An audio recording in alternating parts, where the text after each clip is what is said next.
Nós estamos em Lucas capítulo 24, verso de número 21. Vamos ler todos juntos? Lucas 24, verso de número 21. Todos juntos? Ora, nós esperávamos que fosse ele quem havia de redimir a Israel. Mas depois de tudo isto, é já o terceiro dia desde que tais coisas sucederam. Vamos orar. Pai Todo-Poderoso, obrigado. Obrigado pelo teu povo que aqui está. Obrigado, Senhor, pela tua palavra que está em nossas mãos. Obrigado, Senhor, por este local que nos acolhe com tanto carinho. Nós te louvamos por tudo aquilo que vem das tuas dadivosas mãos. E agora, Senhor, pedimos que fale aos nossos corações. Fale, Senhor. Queremos ouvir a tua voz. Fala, Senhor, queremos sair daqui desafiados pela tua palavra a fazer aquilo que te agrada. Em nome de Jesus. Amém. Queridos, então, o texto é bastante comum, bastante conhecido, bastante trabalhado. Eu mesmo já fiz algumas mensagens sobre ele, mas ele nos mostra a dificuldade de ser cristão. Estes dois eram discípulos de Jesus. Não estavam entre os 11 apóstolos, Judas já havia se enforcado, mas eles estão ali naquele momento de transição entre a morte e a ressurreição de Cristo. Eles tinham ouvido falar de algo maravilhoso que tinha acontecido, mas ainda isso estava nebuloso, estava difícil. Quando nós olhamos para a vida cristã, de uma certa forma, nós entendemos que ser cristão não é fácil. Não é fácil ser cristão. Principalmente em nossos dias, onde o nosso século demanda uma retidão de caráter, uma conduta exemplar, uma espiritualidade elevada, um compromisso com a verdade. Quem não é cristão não tem problema com essas coisas. Mas nós que cremos em Cristo, nós que esperamos a volta de Jesus Cristo, isso aqui é exigido de nós. E o mundo constantemente tenta de todas as formas mostrar que nós estamos errados.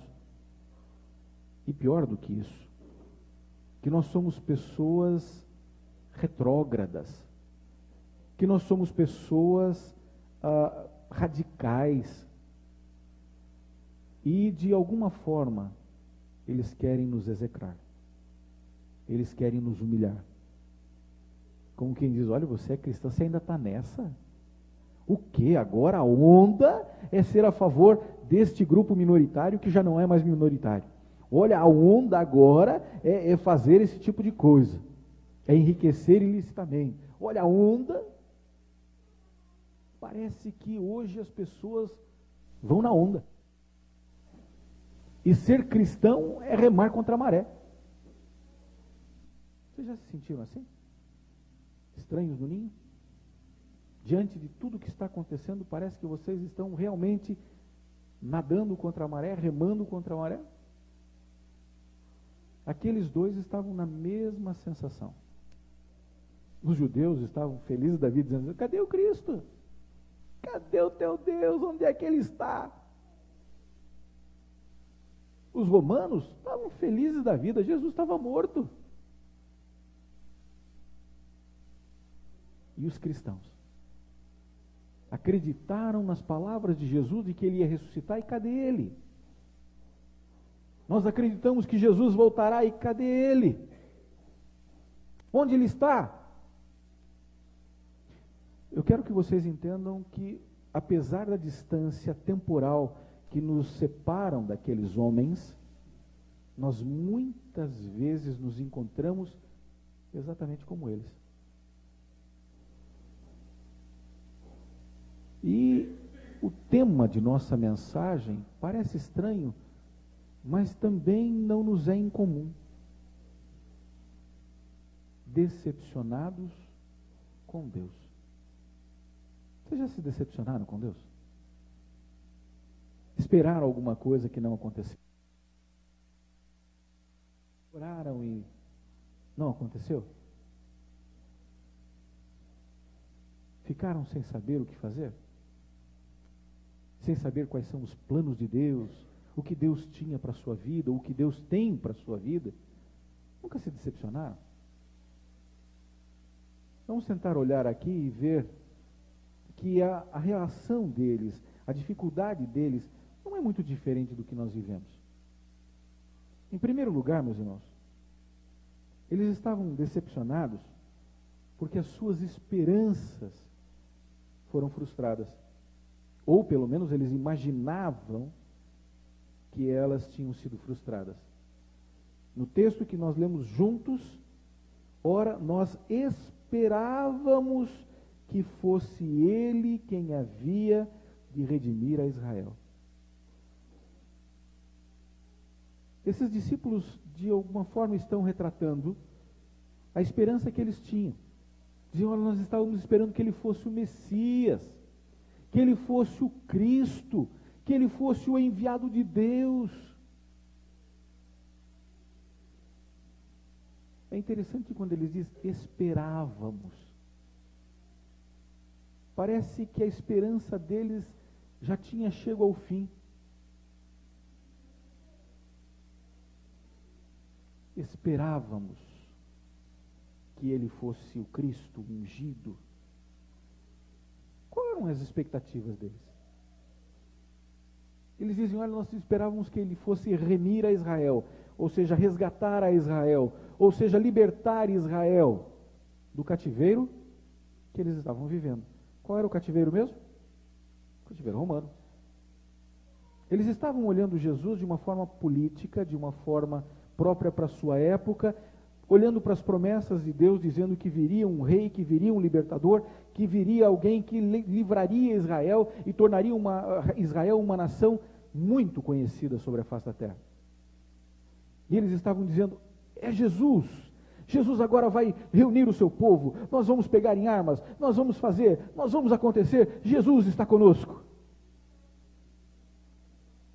E eles estavam frustrados. Jesus não era do jeito que eles imaginavam. Eu não sei quantos de vocês prestaram atenção no que o Tiago disse. O Tiago falou do povo de Israel, um povo pequeno. Se nós olharmos no mapa em relação a todo o mundo, Israel não é nada. E, no entanto, todo mundo conhece Israel. Por causa de quem? De Jesus Cristo. E o povo de Israel é conhecido por causa de Jesus Cristo. Eles estavam frustrados, decepcionados com Deus, com Cristo, porque as suas esperanças estavam frustradas. Eles acreditavam que Jesus ressuscitaria. E mais uma vez eles estavam frustrados, sem saber dos fatos. Eles disseram, olha, já é o terceiro dia e ele não ressuscitou. Já é o terceiro dia e nós não vimos nada de diferente. Jesus não tinha aparecido para eles no tempo predito. E aos olhos deles o tempo já tinha esgotado. Mas não era verdade. Muitas vezes nós ficamos decepcionados ou as nossas esperanças vão embora de uma forma por falta do conhecimento ou por falta da visão do todo. Nós geralmente costumamos ver as coisas do nosso ponto de vista apenas. Vocês estão me vendo desse ponto de vista de baixo para cima. Eu estou vendo vocês de cima para baixo. Vocês só conseguem me ver. Agora eu consigo ver todos vocês. Por favor, não durmam, viu? Estou de olho, eu consigo ver. Aqueles que cochilam, por favor, eu vejo tudo aqui de cima. Apesar da minha dificuldade de visão, eu vejo tudo. Muitas vezes nós estamos sentados, olhando para um fato, do jeito que nós imaginamos esse fato, do jeito que nós queremos que isto aconteça. E nós ficamos frustrados. Porque não é do jeito que nós queremos. Mas é justamente do lado de lá que as coisas acontecem. É Deus olhando para nós, é Jesus olhando para nós e dizendo que os fatos são deles, está debaixo do poder dele. E ele controla. Mas isso, muitas vezes, por desconhecimento, nos causa essa frustração. Nos causa desesperança em alguns momentos. Nossas esperanças são frustradas. O que acontece quando nós estamos cansados? Esses homens estavam cansados. O texto nos diz, quem lê o texto todo, diz que eles estavam cabisbaixos, que eles estavam entristecidos. Deixa-me ver onde é que está isso, o texto. Verso 17. Então lhes perguntou Jesus: que é isso que vos preocupa? E de que ides tratando à medida que caminhais? E eles pararam entristecidos. Vocês já imaginaram ter ao lado um do outro e estar só lamuriando, só lamentando, só falando das expectativas frustradas? O que acontece? Um anima, o outro não anima? Não tem como. Se os dois estão desanimados, não tem como. Aqueles dois cristãos só conseguiam olhar para baixo. Cabisbaixo é aquele que está com a cabeça baixa. Não conseguiam olhar para cima. Só conseguiam olhar para as coisas do seu próprio interesse, das suas próprias expectativas. E diante de Deus, muitas vezes nós andamos cabisbaixos. Muitas vezes nós fazemos isso. Andamos entristecidos, andamos às vezes sem muita esperança de que as coisas vão melhorar, de que Jesus vai voltar. Não somos muito diferentes daqueles dois lá no caminho de Emaús, não. E eles vão caminhando, e eles vão caminhando, e eles estão tristes. E a tristeza, eu não sei se vocês sabem, mas cansa. Quem está alegre parece que o trajeto é fácil de fazer. Mas quando você está cansado, demora. Não anda, você fica cada vez mais cansado. A palavra de Deus nos diz que o cansaço faz os joelhos tropeçarem, serem trôpegos. Sabe quando o joelho não sustenta mais o corpo? Quando os passos são vacilantes? A palavra de Deus nos diz que a estes, abram lá suas Bíblias, Isaías 35, versos 3 e 4.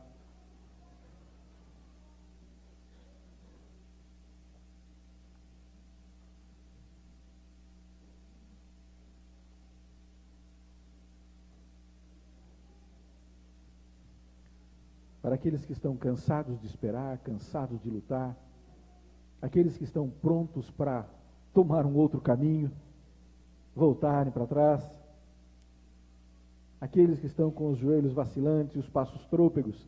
Isaías 35, versos 3 e 4 diz: fortalecei as mãos frouxas e firmai os joelhos vacilantes. Dizei aos desalentados de coração: sede fortes, não temais, eis o vosso Deus. A vingança vem, a retribuição de Deus, ele vem e vos salvará. É exatamente o que está acontecendo com aqueles dois. Eles estão cansados, desalentados. Jesus começa a caminhar ao lado deles. E vem para os animar. E vem para os fortalecer. E vem para os revigorar. E nós vamos ver que isso vai acontecer dentro do próprio texto. Mas vamos lá. Seguindo. Uma outra forma de ficar decepcionado com Deus é quando nós não entendemos o seu silêncio. O texto nos diz que eles esperavam que Jesus viesse, já era o terceiro dia e nada. Nada de Deus se pronunciar, nada de Jesus voltar, nada de nada. O silêncio de Deus. O que ele nos oferece? Muitas vezes nós gostamos de silêncio, não gostamos? Vocês não procuram silêncio de vez em quando? Silêncio para alguns traspasa o coração. Mas quando o coração está atribulado, o silêncio ajuda? Principalmente o silêncio de Deus ajuda? Ou será que nós ficamos ainda mais angustiados? Aqueles ali estavam angustiados. Para eles, o silêncio de Deus era algo insuportável naquele momento. Eles queriam respostas, mas só havia silêncio. Eles queriam ver para crer, mas somente existiam os testemunhos de outras pessoas. Eles não viram. Vejam os versos 22 e o verso 24. Eles mesmos vão dizendo ali, 22 a 24. É verdade também que algumas mulheres, das quais que conosco estavam, nos surpreenderam tendo ido de madrugada ao túmulo, e não achando o corpo de Jesus, voltaram dizendo que tinham tido uma visão de anjos, os quais afirmavam que ele vive. De fato, alguns dos nossos foram ao sepulcro e verificaram a exatidão do que disseram as mulheres, mas não o viram. Eram como Tomé, queriam ver para crer. O que os outros estavam contando não tinha tanto valor. Eles estavam decepcionados porque Deus estava em silêncio. Não viram Deus, não viram Jesus ressurreto. Não havia movimento, não havia fala, não havia nada. Outra coisa de quem está decepcionado, uma outra característica, é que quem está decepcionado quer falar. Quer repartir, quer mostrar a sua dor, quer externar os seus sentimentos de alguma forma. O texto nos fala que esses homens faziam isso. Verso 15. Aconteceu que enquanto conversavam e discutiam, o próprio Jesus se aproximou e ia com eles. Olha, eles estavam discutindo entre eles. Eles estavam conversando entre eles. Jesus entra na conversa e eles continuam conversando, continuam discutindo. Diz o texto também que eles não conseguiram reconhecer Jesus. Imaginaram que era mais um caminhante, que era mais um que estava indo para Emaús, que era mais um companheiro de estrada. E já soltaram o verbo. E já repartiram a sua dor. É interessante, pessoas decepcionadas têm necessidade de repartir isso. Pessoas frustradas têm a necessidade de falar, de verbalizar as suas lamúrias, as suas dores, as suas incompreensões. Eles não queriam se aquietar, porque os seus corações estavam agitados demais. Precisavam falar, falar e falar. Não se parecem conosco, não?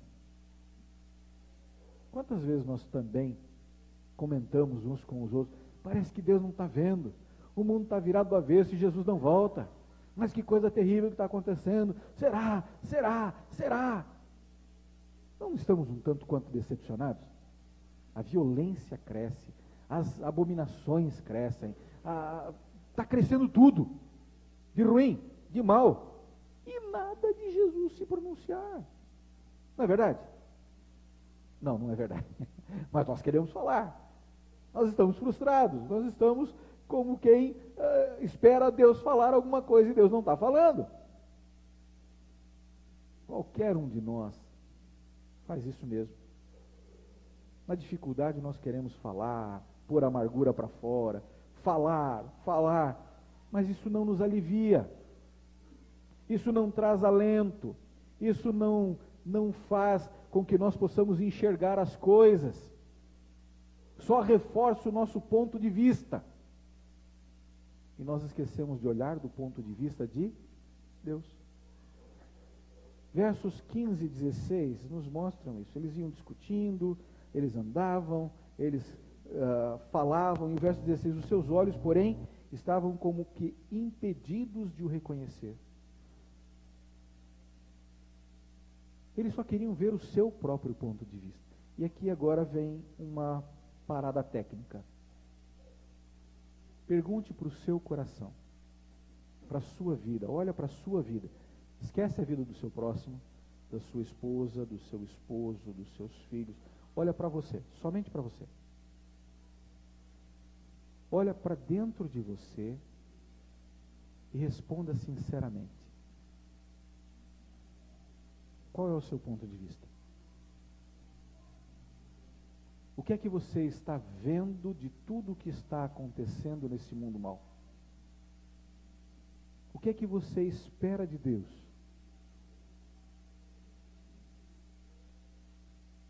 O que você espera de Deus? Quando nós falamos demais, nosso coração deixa de prestar atenção no que fala a palavra de Deus. Eles eram discípulos, eles tinham acesso à palavra, e Jesus mesmo diz isso. Vejam lá, versos 25 e 27 a 27. Quando eles lamentaram, lamuriaram, colocaram tudo para fora diante de Jesus, Jesus disse: honestos e tardos de coração, para crer tudo que os profetas disseram. Porventura não convinha que o Cristo padecesse e entrasse na sua glória? E começando por Moisés, discorrendo por todos os profetas, expunha-lhes o que a seu respeito constava em todas as Escrituras. Aonde está a fonte para tirar as nossas dúvidas? Aonde está o nosso ponto de vista a respeito de Deus? Naquilo que nós esperamos dele ou naquilo que a sua palavra nos revela dele? Quando nós começamos a olhar para os nossos próprios problemas, para os nossos pontos de vista, nós perdemos de vista aquilo que a palavra nos aponta. E o que Jesus faz? Jesus caminhou com eles, esteve ali mostrando para eles: olha, vocês estão decepcionados comigo, mas eu estou aqui. Eles estavam decepcionados com o silêncio de Deus, e Deus disse: olha, eu estou aqui, olha as Escrituras, eu estou falando com vocês. Meus irmãos, tem gente até hoje que fica querendo que Deus fale com voz audível no seu ouvido, chamando pelo nome, dizendo: olha, por favor, Cicrano, por favor, me dê atenção, olha, eu estou falando com você. Você está esperando que Deus fale com você no seu ouvido? E Ele está ao seu lado dizendo: olha para as Escrituras, eu estou falando com você.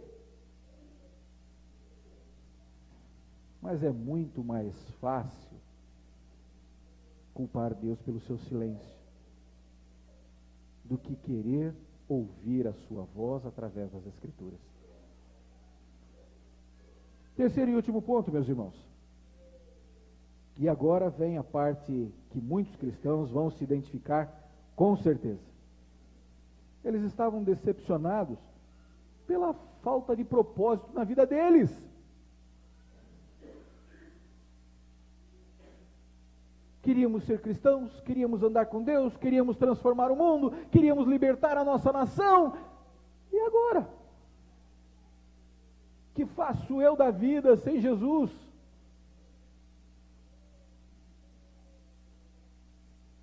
Colocaram a viola no saco e voltaram para Emaús. Até rimou. Voltaram para Emaús.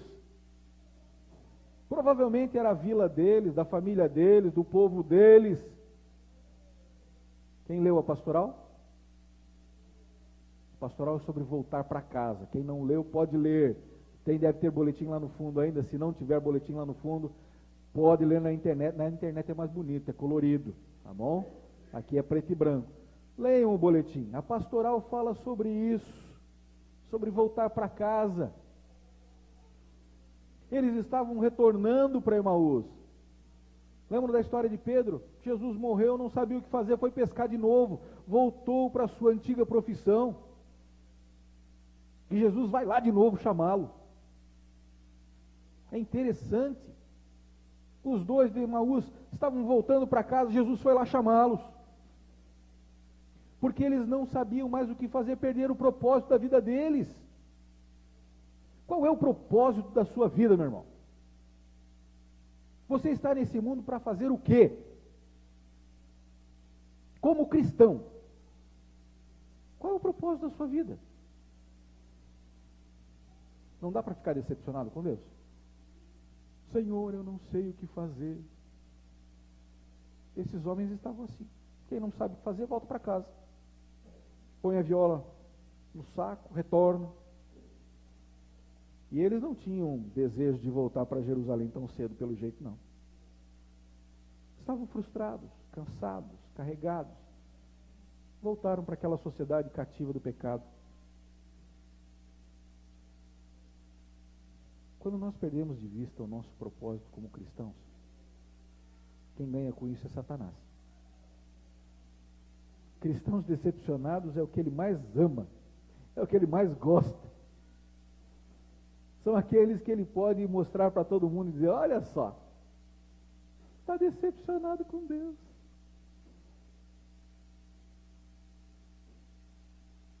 Mas não é isso que Jesus quer para a sua vida. Jesus foi atrás daqueles dois, porque eles eram importantes. Você pode estar sim decepcionado com Deus, mas saiba, você é importante para Deus e hoje a mensagem é essa. Assim como ele foi atrás daqueles dois no caminho de Emaús, Jesus quer que vocês voltem. Assim como aqueles dois nos caminhos de Emaús estavam decepcionados e dizendo, o Senhor está em silêncio. Não, o Senhor está falando através da sua palavra com você agora. Há um paralelismo aqui, meus irmãos. A palavra de Deus, ela é atual, ela é contemporânea, é para a minha vida, é para a sua vida. Aqueles dois estavam tristes e Jesus transformou a tristeza deles em alegria. Transformou a vida deles. E eles que estavam cansados, sobrecarregados, andando para Emaús, entristecidos, à noite eles voltam para Jerusalém. Não descansaram, não tiveram tempo de recompor as suas forças, porque Jesus lhes deu um novo ânimo, dizendo, volta porque eu estou vivo, volta porque o reino é grande, volta porque nós temos muitas coisas para conquistar juntos.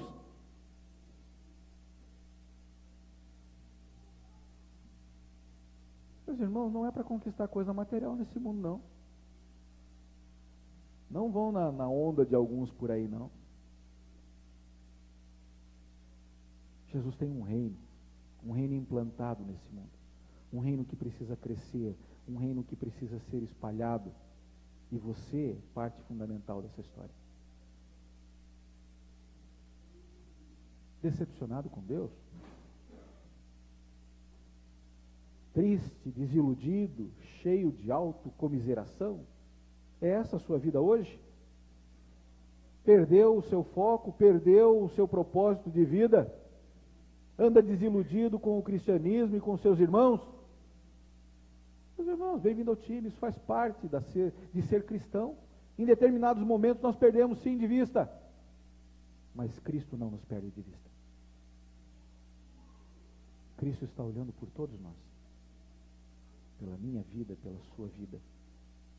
Não consegue enxergar a Deus, mas Ele está do seu lado. Não consegue ouvir Deus, mas a sua palavra está na sua mão. Ele não desiste de você. Portanto, meus amados, lembrem-se disso. Quando bater aquela tristeza, lembra da história do caminho de Emaús. Lembra que Jesus pode transformar a sua vida. Não é uma história de incrédulos, é uma história de crente. É uma história de cristãos, a minha história, a sua história. Fala de momentos da nossa vida. E momentos em que Jesus não se afasta de nós. Eu gostaria muito que você pudesse sair dessa porta afora, lembrando disso. Que Jesus não te abandona, que Jesus está ao seu lado, que a palavra de Deus está em suas mãos, está falando com você, está chamando você para andar com Ele em Jerusalém, na cidade santa, para fazer diferença. E como você vai responder? Vai mudar de caminho? Vai mudar de rumo? Deixa Emaús, meus irmãos.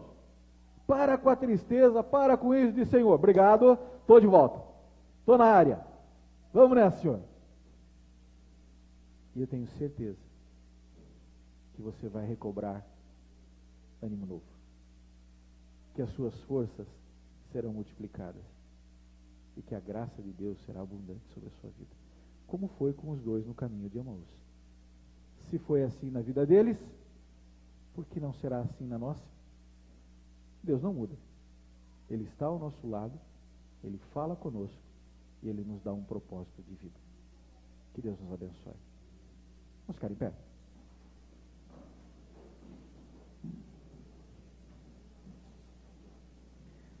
Pai amado, obrigado.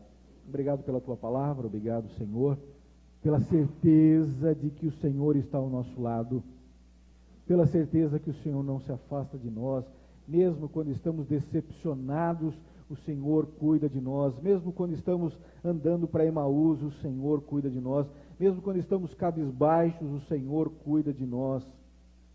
Obrigado, Senhor, porque a Tua palavra fala conosco, ainda que nós percamos de vista, Senhor, a Tua presença, ainda que os nossos ouvidos estejam cauterizados, ainda que nós não consigamos, Senhor, mas a Tua palavra fala aos nossos corações. Pai Todo-Poderoso, fala nessa noite, fala de uma maneira intensa, Senhor, com cada um de nós. Se porventura há alguém que anda meio desanimado, meio entristecido, meio afastado, meio cabisbaixo, Senhor, toca essas vidas. Mostra-lhes a Tua presença, fala, Senhor, através da Sua palavra, lhes dê um propósito de vida, Senhor. E se porventura há algum cristão que não esteja passando por isso, Senhor, mostra essa mensagem no tempo da tribulação. Que ele possa ter as suas forças renovadas no Senhor. Que o Senhor o guarde de todo mal. E que todos nós possamos andar sempre, Senhor, na Tua presença, ouvindo a Tua voz e fazendo aquilo que Te apraz. Abençoa o Teu povo e derrama sobre nós da Tua graça, pois a Tua graça nos basta, Senhor. Em nome de Jesus. Amém. Que a graça do nosso Senhor e Salvador Jesus Cristo, o amor eterno, insondável, infinito de Deus Pai e a bênção consoladora do Santo Espírito repousem sobre vós, sobre nós e sobre todo o povo de Deus, agora e para sempre. Amém.